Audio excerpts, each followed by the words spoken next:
Buenas tardes, mi nombre es Carla Aide Venegas Delgado de la especialidad de ortodoncia y el día de hoy les voy a hablar sobre las manifestaciones periodontales en las enfermedades sistémicas y condiciones de desarrollo y adquisición. El objetivo de este artículo principalmente fue revisar y actualizar la clasificación que se realizó en 1999, todo esto respecto a las enfermedades y condiciones. Primero que nada, vamos a empezar por definir lo que son enfermedades sistémicas. Estas, si bien recordamos, son las que afectan al cuerpo entero. En lugar de una sola parte o un solo órgano, por ejemplo, los trastornos sistémicos como la hipertensión o una infección que está en el torrente sanguíneo, a esta le vamos a denominar infección sistémica. También vamos a ver que existe una gran variedad de enfermedades y afecciones sistémicas que estas pues van a afectar como al curso de la periodontitis o también pues van a tener un impacto negativo en el aparato de la inserción periodontal. Las discusiones en este artículo que fueron tomadas o informadas pues fueron 4. Estas fueron sobre las manifestaciones periodontales de enfermedades y afecciones sistémicas, también fueron por condiciones mucogingivales, estas alrededor de los dientes naturales, y estas nos hacían mucho mención de las recesiones gingivales que no eran como muy prevalentes y que a menudo se iban asociando con la hipersensibilidad. También decían que el desarrollo de la caries y las lesiones cervicales pues no eran cariosas en la superficie radicular expuesta y que también había como un deterioro estético. También mencionaron sobre las fuerzas oclusales traumáticas y de trauma oclusal, que estas nos mencionaban que podían provocar lesiones en los dientes y también en el periodonto. Y por último, las prótesis y factores dentales asociados, que estos pues más que nada pueden predisponer a que la enfermedad se dé en el periodonto.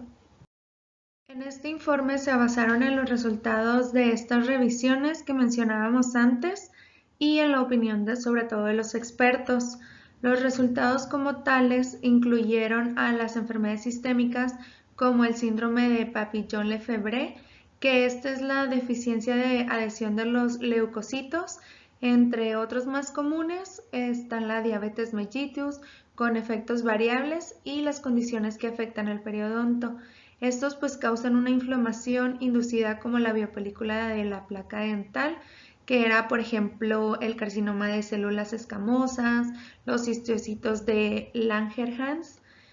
y también mencionaba que la diabetes era reconocida como un factor modificador importante porque se debía de incluir en el diagnóstico clínico, igual que el tabaco, que más que nada puede llegar a ser considerado como un dependiente a la nicotina y este va a tener importantes efectos adversos, sobre todo en los tejidos de soporte periodontal. También mencionaba la importancia del fenotipo gingival, que pues abarcaba como un grosor y el ancho gingival, y sin embargo no mencionaba que, o más bien mencionaba que no era evidente si los efectos negativos sobre el periodonto eran causados por la placa dental, por la biopelícula, por el trauma, por la toxicidad de los materiales dentales o por una combinación de todos estos factores. En el artículo se mencionaban unas preguntas, si era posible categorizar las enfermedades sistémicas y las condiciones basadas en los mecanismos subyacentes de su efecto sobre los tejidos de soporte periodontal, y pues mencionaba que sí, que se podían agrupar en varias categorías bastante amplias, que los trastornos genéticos que afectaban la respuesta inmune del huésped o que podían afectar a los tejidos conectivos, los metabólicos, los trastornos endocrinos y las afecciones inflamatorias. También se hacían la pregunta de que si existían enfermedades y afecciones que puedan afectar a los tejidos de soporte, y pues mencionaba que existían variedad de enfermedades que éstas podían afectar a los tejidos de soporte hablando periodontalmente. Que mencionaban de la inflamación era provocada por la biopelícula de la placa dental. También preguntaban si debería la periodontitis asociada a la diabetes ser un diagnóstico como tal. Decían que gracias a la identificación oportuna de esta enfermedad, sobre todo en particular porque era de gran importancia, debido a que la diferencia de las prevalencias entre el tipo 1 y tipo 2, siendo la última como la mayor parte de la evidencia por sus efectos adversos en los tejidos periodontales, mencionaba que la diabetes tipo 1 pues es cuando el páncreas produce un poco o nada de insulina, y el tipo 2, nada más recordándoles, que es cuando el cuerpo de la persona no produce suficiente insulina o es resistente a la insulina, y pues esta va a afectar la manera en la que el cuerpo procesa el azúcar en la sangre, que viene siendo la glucosa. También venía una tabla que hacía como mención a unas clasificaciones de enfermedades y afecciones sistémicas, que estas iban a afectar a los tejidos de soporte periodontal. Era bastante extensa, entonces únicamente vamos a mencionar algunos. Eran los desórdenes genéticos, que eran las enfermedades asociadas con trastornos inmunológicos, por ejemplo el síndrome de Down, la deficiencia de adhesión del. Iban a ver también la inmunodeficiencia primaria, la enfermedad granulomatosa crónica, las enfermedades que afectan al tejido conectivo, el lupus eritematoso sistémico, las enfermedades de inmunodeficiencia adquirida, la neutropenia adquirida o las infecciones por VIH.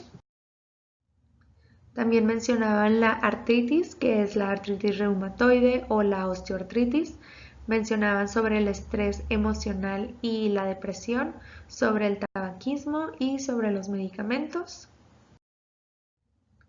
Y mencionaban sobre el hiperparatiroidismo y la esclerosis sistémica.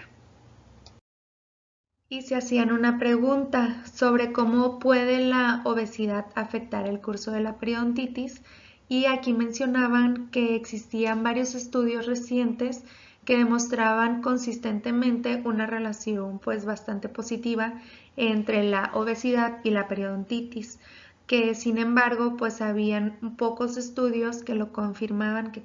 como todo esto. Lo que sabemos es que la obesidad pues sí influye en el sistema inmune, de tal manera que este va como a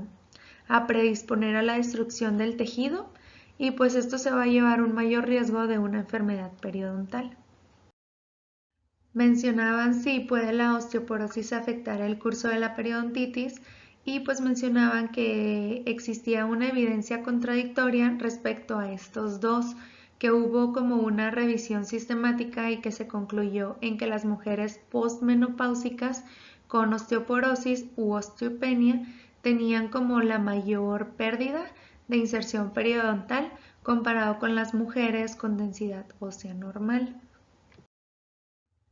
Se preguntaban si se podía que la artritis reumatoides afectaba el curso de la periodontitis, y pues mencionaba que se habían realizado varios estudios, pero que sin embargo son pocos los cuales se asocian entre la artritis reumatoides con la periodoncia. Preguntaban si debería la periodontitis asociada al tabaquismo ser como tal un diagnóstico, y pues sí, el tabaquismo es un problema grave de salud sobre todo y con bastantes consecuencias. Esto se puede como tomar como un hábito que luego se va a clasificar como una dependencia a la nicotina. Este caso estaba como bastante establecido en que fumar tiene un efecto adverso bastante importante y que afectaba a los tejidos de soporte periodontal, esto aumentando el riesgo de la periodontitis de 2 a 5 veces más, y que esta era importante porque se incluía como en el diagnóstico clínico. Sobre las recesiones gingivales, estas las definían como un desplazamiento hacia el margen gingival y que era causado por diferentes condiciones patológicas. Estas se podían aplicar en todas las superficies de las piezas dentales, ya sea bucal, la lingual o la interproximal, y que como consecuencia de la recesión gingival o la exposición de la superficie de la raíz al medio ambiente tenían pues la estética deteriorada, la hipersensibilidad dentinaria, se podían producir caries o lesiones cervical que no fueran cariosas, siendo estas últimas como más altas y aumentan con la edad del paciente. Se preguntaban en este artículo si se asociaba el desarrollo de la recesión gingival con el fenotipo gingival. El fenotipo gingival pues es el volumen tridimensional y es el grosor de la placa ósea. Muchos artículos que han utilizado como este término genético o biótico es para decir que es un grupo de órganos que tienen el mismo genotipo, y el fenotipo era como el aspecto de un órgano que está basado como en factores multifactoriales combinados con rasgos genéticos o con factores ambientales. Este fenotipo pues nos va a indicar una dimensión que puede ir cambiando a través del tiempo, y dependientemente de estos factores ambientales o de la intervención clínica, pues puede ser como en un sitio en específico. Este fenotipo periodontal va a estar determinado por el fenotipo gingival, ya sea por el grosor gingival y el ancho del tejido queratinizado, y morfotipo óseo, que este viene siendo como el espesor de la placa ósea vestibular, y el fenotipo delgado va a aumentar el riesgo de la recesión gingival. Este se va a medir como del margen gingival hasta la unión mucogingival. Sin embargo, pues no se puede como evaluar en su totalidad. Mencionaba que algunos estudios informaron de una asociación positiva del cepillado inadecuado de los dientes y que van a influir en el desarrollo y progresión de las recesiones gingivales. Sin embargo, pues los datos no son concluyentes. Otros estudios habían informado sobre algunas negativas y otras sin asociación. El efecto del tratamiento, sobre todo de la ortodoncia, en el desarrollo de las recesiones gingivales, pues lo vamos a ver, que varios estudios habían informado la observación de estos tipos de recesiones gingivales después de un tratamiento de ortodoncia. Y también vamos a ver que a largo plazo, durante el tratamiento, principalmente en las proinclinaciones de los incisivos, sobre todo el mandibular, estos estudios fue donde se observó más que nada un fenotipo delgado en los dos dientes principalmente. También decía que podían influir como los movimientos que íbamos a hacer en el diente y el espesor bucolingual de la encía, como se iba a desempeñar en un papel muy importante durante el tratamiento. Se propusieron adaptar una clasificación de recesiones con referencia a la pérdida de inserción interdental. Está el recesión tipo 1, que abreviado es RT1. Este va a ser como la recesión gingival sin pérdida en interproximal. No se ha detectado como clínicamente tanto en la cara mesial como en la distal del diente. Está el tipo de recesión tipo 2, que es abreviado RT2, y este va a ser como la recesión gingival que está asociada con la pérdida de apego en interproximal. Esta cantidad de unión interproximal va a ser como una pérdida de menor o igual que la cara bucal. Y está la recesión tipo 3, que es RT3. Esta recesión gingival va a estar asociada con la pérdida de apego en interproximal, y la cantidad de apego en interproximal perdida es mayor que la pérdida de inserción bucal. Se hacían mención también sobre las fuerzas oclusales traumáticas y las de trauma oclusal, que empezando pues por la fuerza oclusal traumática, que era como definida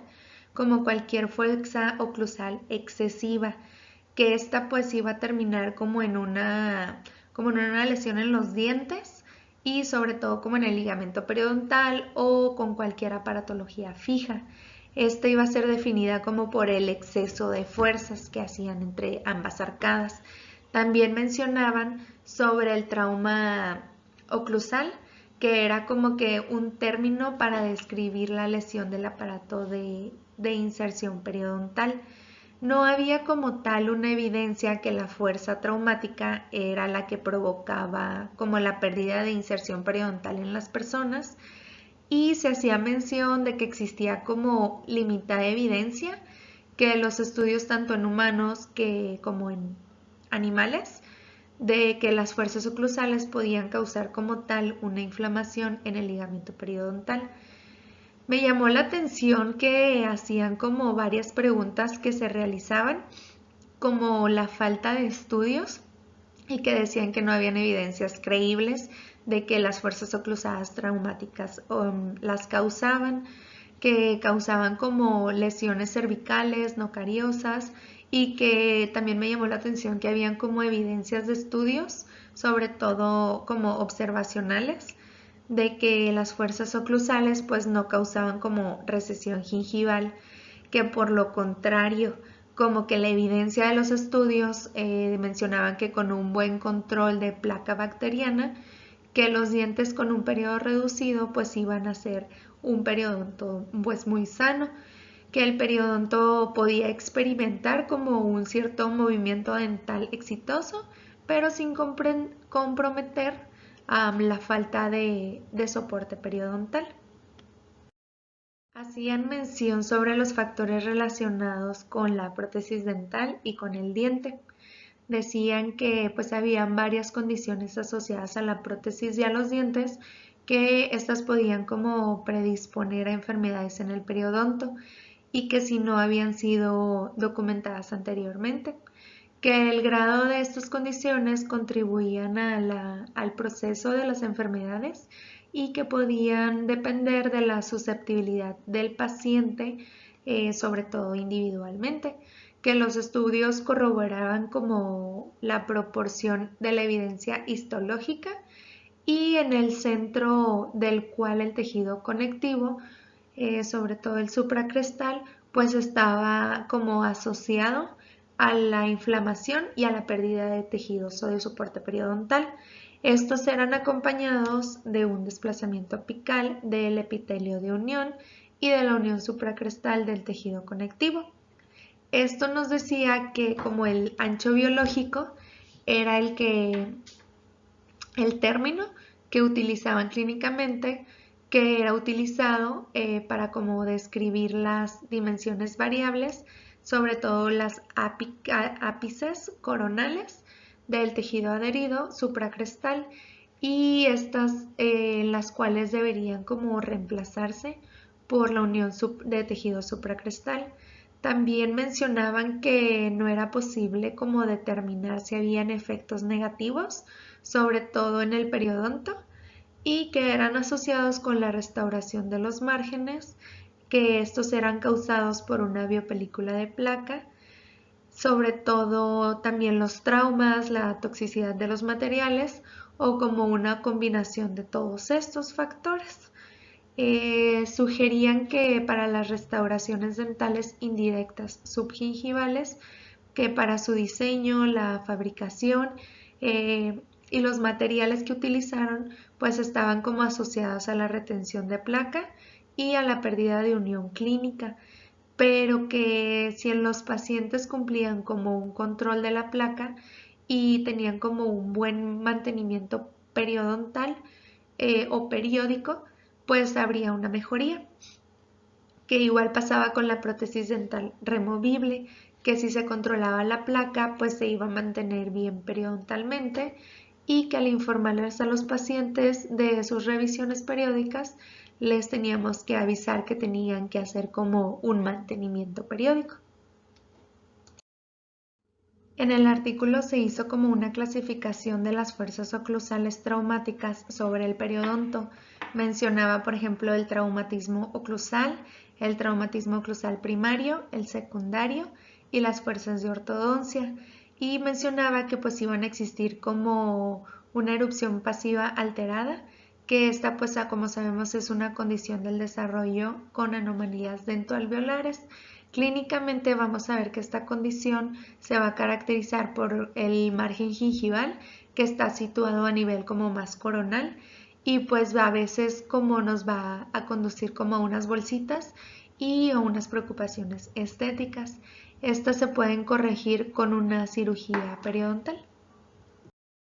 Ya como último punto, vamos a ver los factores localizados relacionados con los dientes que van a modificar o predisponer a las enfermedades gingivales o a la periodontitis, estas pues inducidas por placa. Mencionaban los factores anatómicos del diente, las fracturas radiculares, la reabsorción de la raíz cervical o los desgarros del cemento, la proximidad de la raíz, la erupción pasiva alterada, y también van a existir los factores localizados, que estos son relacionados con las prótesis dentales y van a ser como los márgenes de restauración colocados dentro del margen supracrestal, los procedimientos clínicos relacionados con la fabricación de las restauraciones indirectas y las reacciones de hipersensibilidad y toxicidad a los materiales dentales. Por mi parte sería todo. Cualquier duda quedo a sus órdenes y mucho gusto. Hasta luego.